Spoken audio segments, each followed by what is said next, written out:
are going to revise the chapter Delhi Sultanate. Welcome to you all in this morning class and online class. Dear students, as we know, today we are going to revise the chapter Delhi Sultanate, and especially one topic that is called Tughlaq dynasty, which remained in power between 1321 to 1414, right? We are going to learn about this fate. As we know, in this period, some rulers ruled India and got popularity among the people.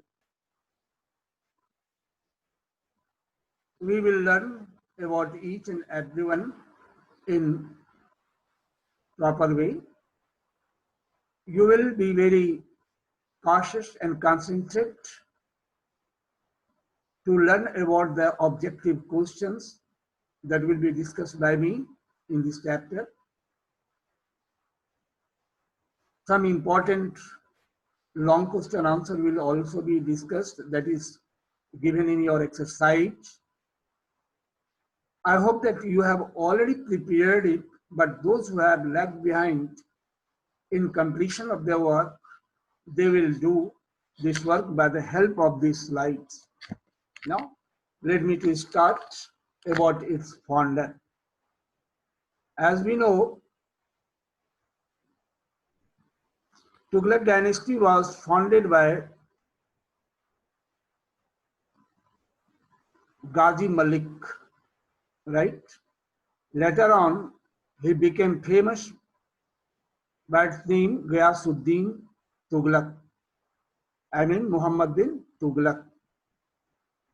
Ghiyasuddin Tughlaq, who was called the Ghazi Malik, restored the peace and order in his country.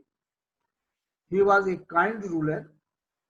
To improve the condition of peasants, he removed taxes so that people can be pleased with him, peasants can be pleased with him, and their kingdom could get the prosperity, economic prosperity, right? So he removed, he granted the taxes. His son Juna Khan, who was very ambitious and wanted to be the ruler, killed him in a conspiracy, in a plot. Juna Khan named himself Muhammad bin Tughlaq, and Muhammad Tughlaq became the ruler in 1325 CE.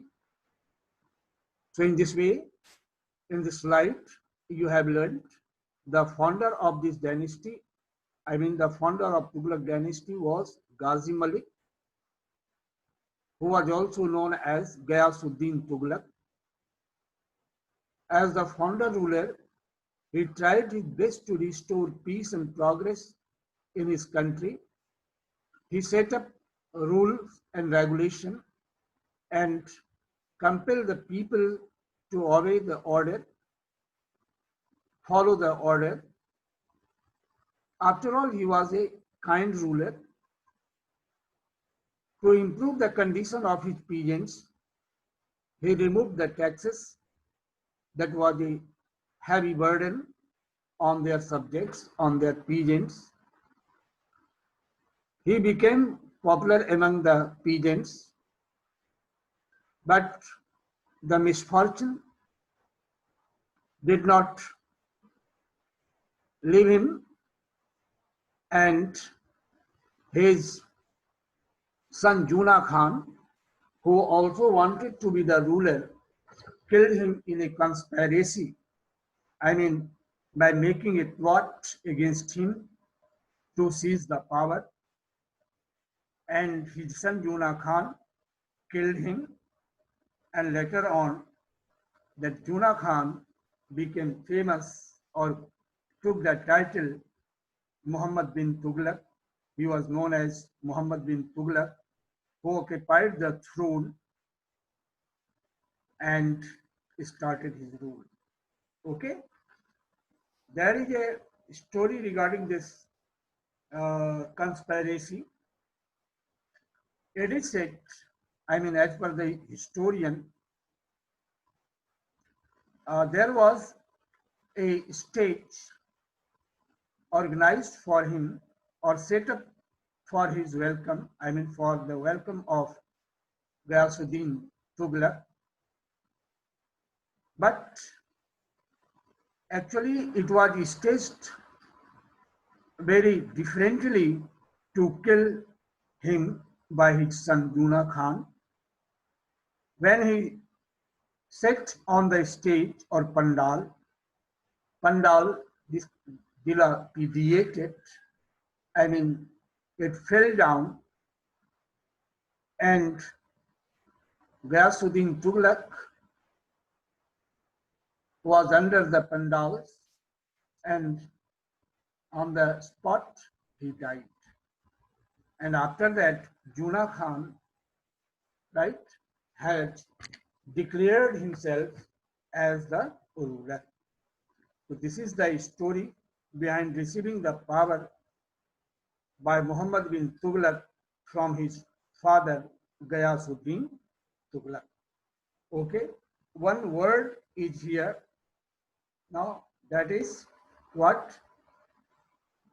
Hatched. What is the meaning of hatch? If you have the book, you see the page number 101. Hatched meaning is what? Hatch is the past tense, right? It means open and produce or conspire to devise. I mean to make any plot or plan, right? To make any power or plan. Okay. So in this way, he made a plan to kill his father and became the ruler. Okay. Now here one student is asking something. Okay, let it be your next one. Now next is, in this way, Muhammad bin Tughlaq became the ruler in 1325 CE. Okay. Next important topic is what? I mean, slide is what? You see, here Muhammad Tughlaq. Muhammad bin Tughlaq is full name, but in your book, short name is given here, Muhammad bin Tughlaq. Actually, this is very important slide and a part of your syllabus, of your chapter. Generally, 5 marks question is asked from this slide. One important subjective question, long question is in your exercise also. The question pattern based on this slide is what? What were the projects of Muhammad bin Tughlaq that failed or which failed? Some twisted type of question is also asked from the same subject matter, and that question can be, how can you say that Muhammad Tughlaq was a man of mixed character or mixed quality? I mean positive or negative quality, positive or negative ideas. To how far extent you can are responsible, you can declare, you can prove, you can say that Muhammad bin Tughlaq was a failed ruler, right? So this type of questions are generally asked. So now you will have to learn how will you write. First, before knowing only to write, you have to listen. After that, I will explain it elaborately. Okay.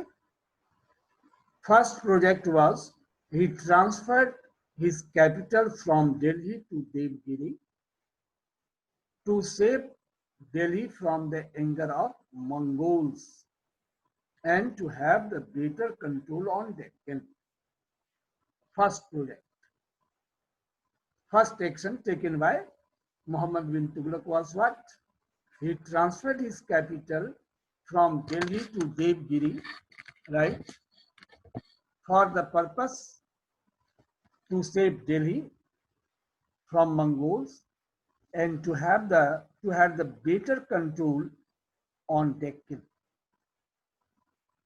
But he cancelled this program. I'm sorry, but he again cancelled this idea, but just after 5 years, he again ordered the people to come back to Delhi. And in this way, this failed. First.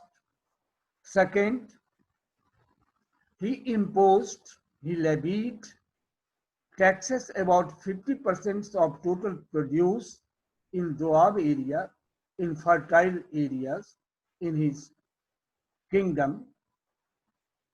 But after some months, he again withdrew this order because many cultivators left cultivation because of high taxes and famine.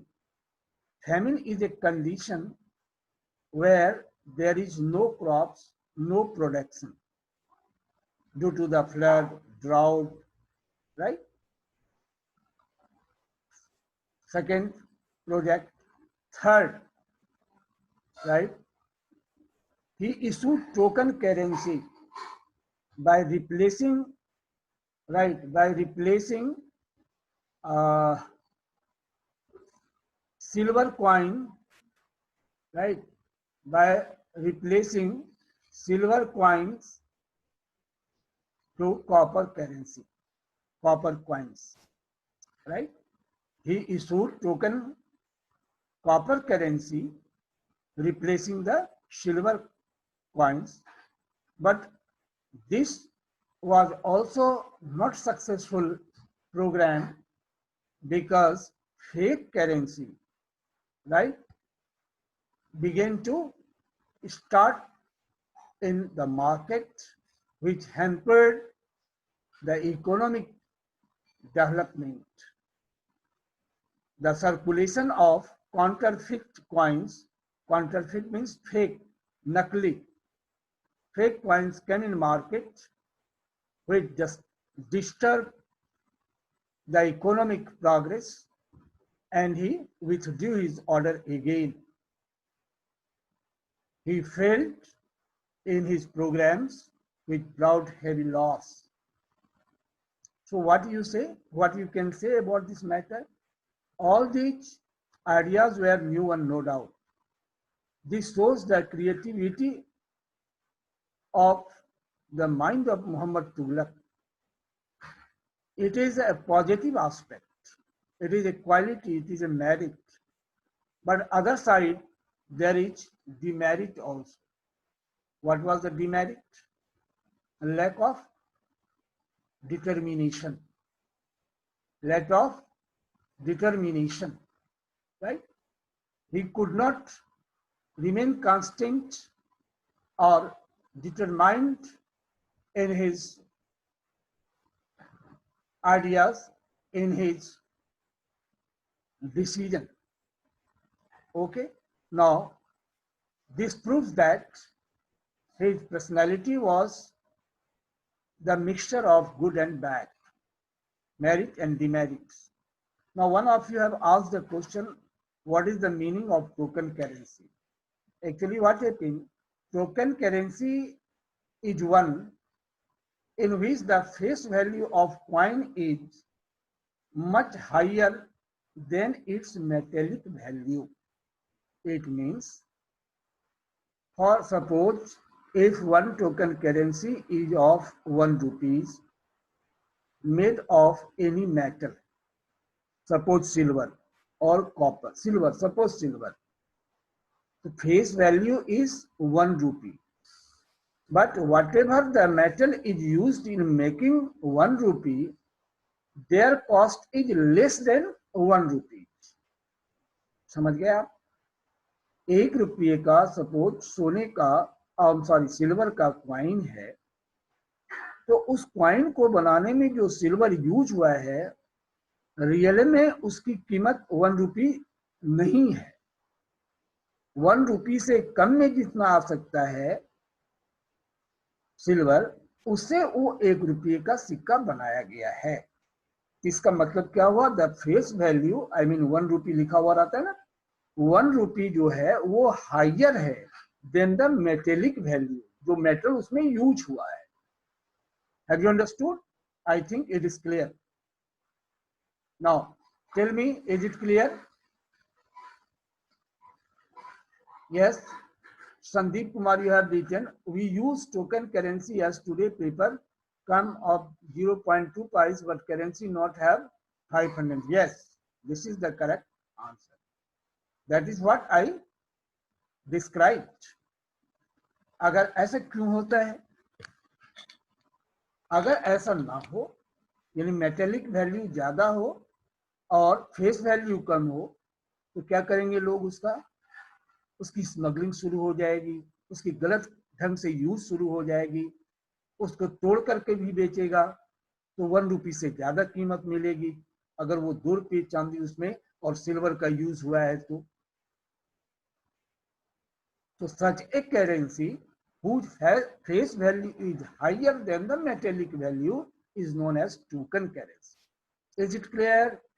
Through your chat box, you confirm me, satisfied me. Okay. So in this way, these are the achievements, right? These were the achievements of, very good. All of you have written yes, sir. Thank you. I am happy to know that you have learned it well. Now next is, this is the description of this fact to help you to write the question answer. Now let me to describe for your better understanding and the learning that we have to learn, that you have to learn from this. Actually, what happened here, we learned a lot. A king should take action for the betterment of their state or kingdom as well as their people. A ruler or a person must be very careful to his economic condition. Steps should be taken to improve, right? All these actions were taken by Muhammad bin Tughlaq.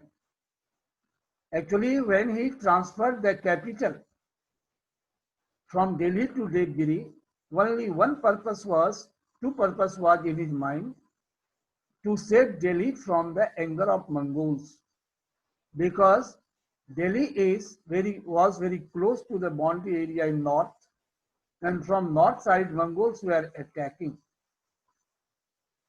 And second problem was what? Muhammad bin Tughlaq power was also stretched in South India, but due to the long distance and poor control, that area was not purely brought under well control by the ruler of Delhi Sultanate. So he wanted to control on Deccan in better way. So he shifted his capital from north to south area or in the center. As you know, Devgiri is in Andhra Pradesh. So from there, it was better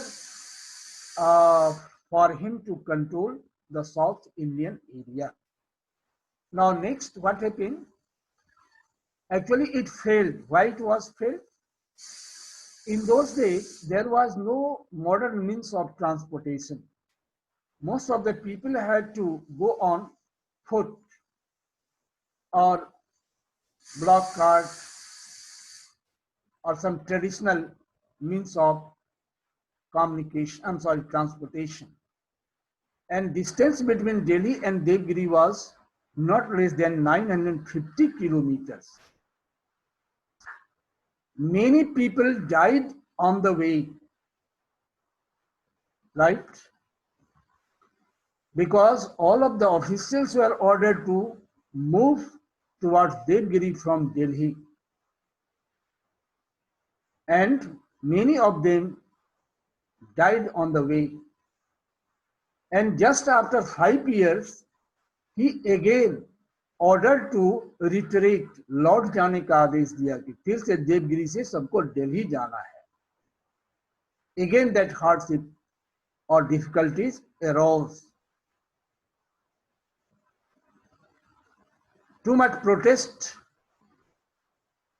rose, and at last Muhammad bin Tughlaq cancelled this idea, and they ordered that Delhi will be the permanent capital.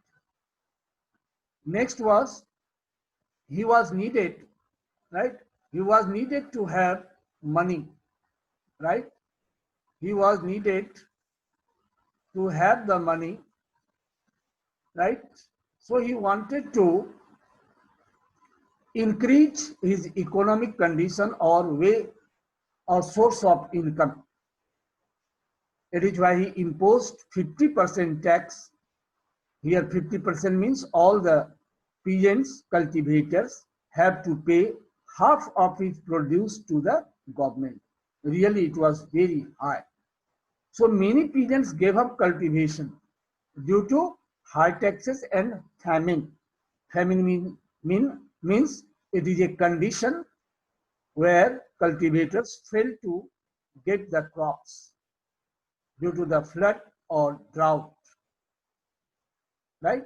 In lack of the source of irrigation or water, crops does not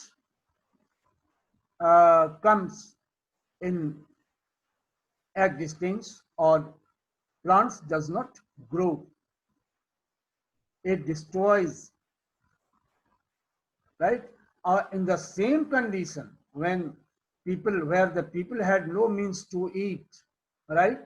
There was no any food materials to eat. In the same condition, they were brought under the heavy tax. So many peasants gave up cultivation.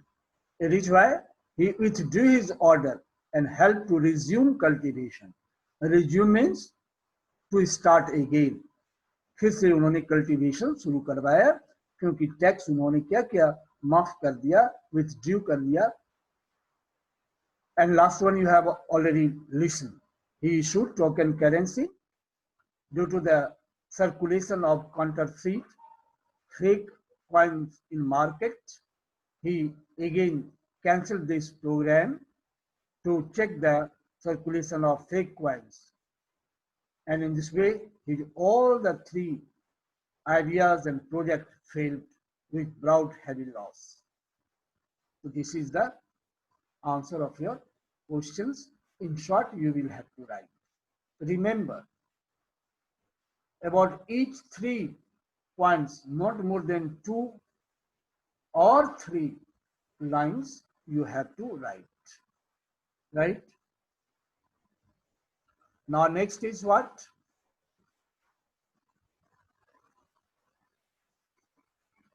Next, Firoz Tughlaq.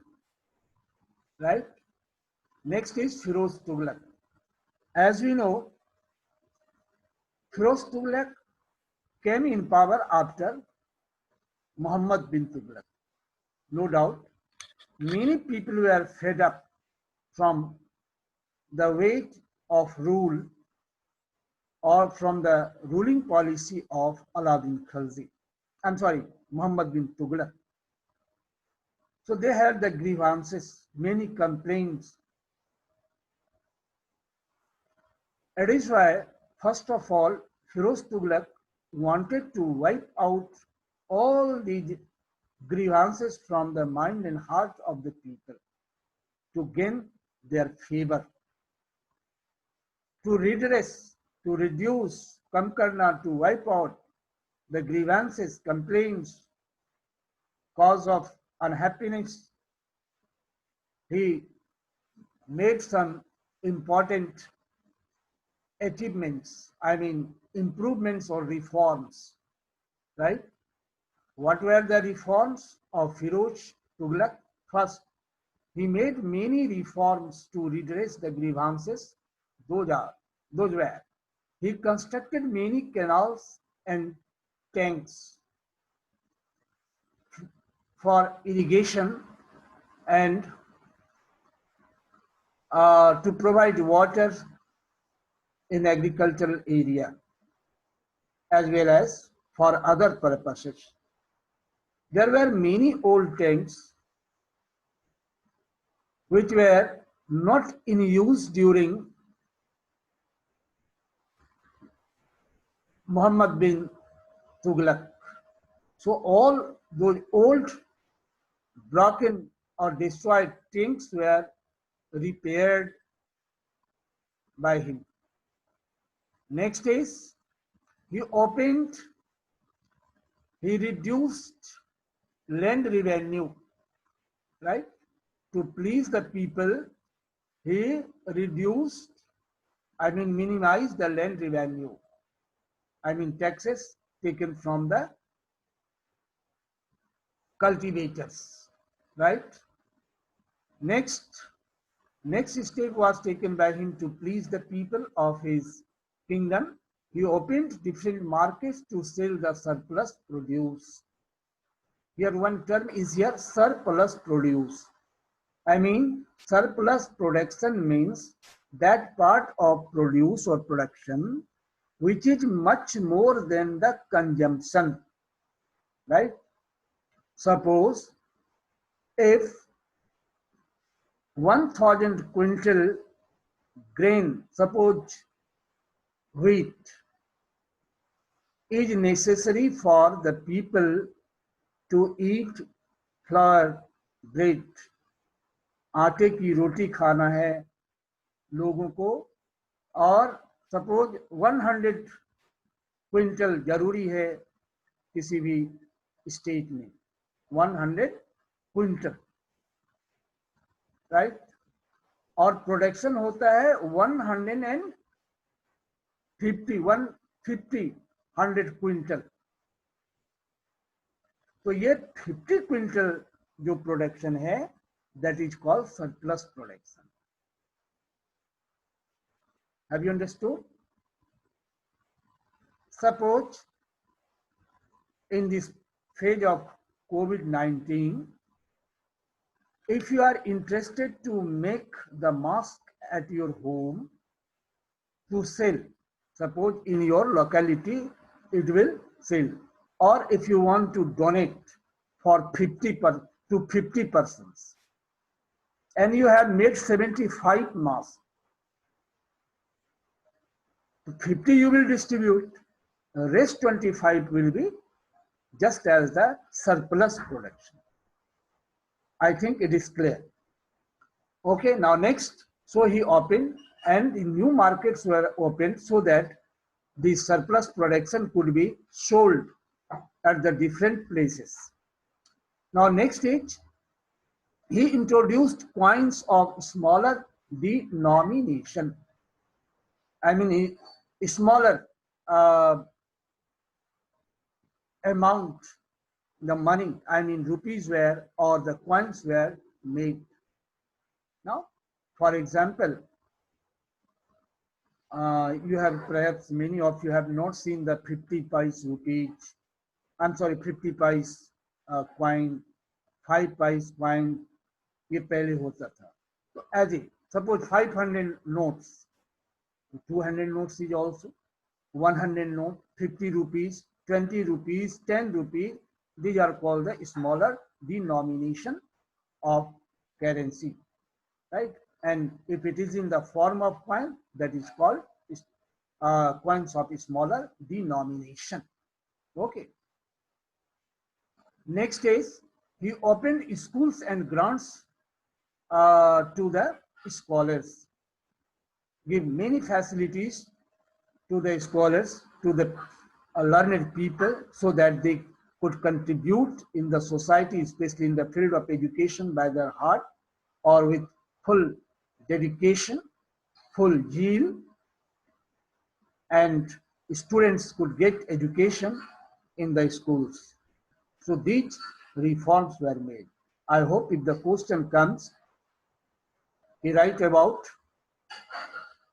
5 reforms made by Firoz Tughlaq, you can write it. Yes. Okay. So this was that. Next is what? Next question is Lodi dynasty. Sayyid Khizr Khan defeated Delhi ruler Daulat Khan and founded Sayyid dynasty. In this way, who was the founder of Sayyid dynasty? Sayyid Khizr Khan. After that, Bahlol Lodi became the ruler who ruled from 1451 to 89 CE. After that, Sikandar Lodi became the ruler, right? Sikandar Lodi became the ruler. After Sikandar Lodi, Ibrahim Lodi. Actually, Ibrahim Lodi made many nobles unhappy. They went against him because to rule smoothly, or with uh, a new plan, he replaced many old novels with new one. So those who were removed from the power, right, they became enemy of him. One of them was Daulat Khan. He invited the ruler of Kabul, Babur, to attack India. He used to think that after attacking India, Babur would return with looted materials, and after that he would rule the country. But his idea failed because Babur, after getting victory over Ibrahim Lodi, he settled here and he became the ruler of Delhi. And after that, his family members began to rule, and this new dynasty was known as Mughal dynasty, is known as Mughal dynasty. So Babur was the founder of Mughal dynasty. Is it clear? Now I am going to unmute you all because one slide is also here, governance during the Sultanate. So it will take more time. Your time is going to be over. Now let me to unmute you all, right? Let me to unmute you.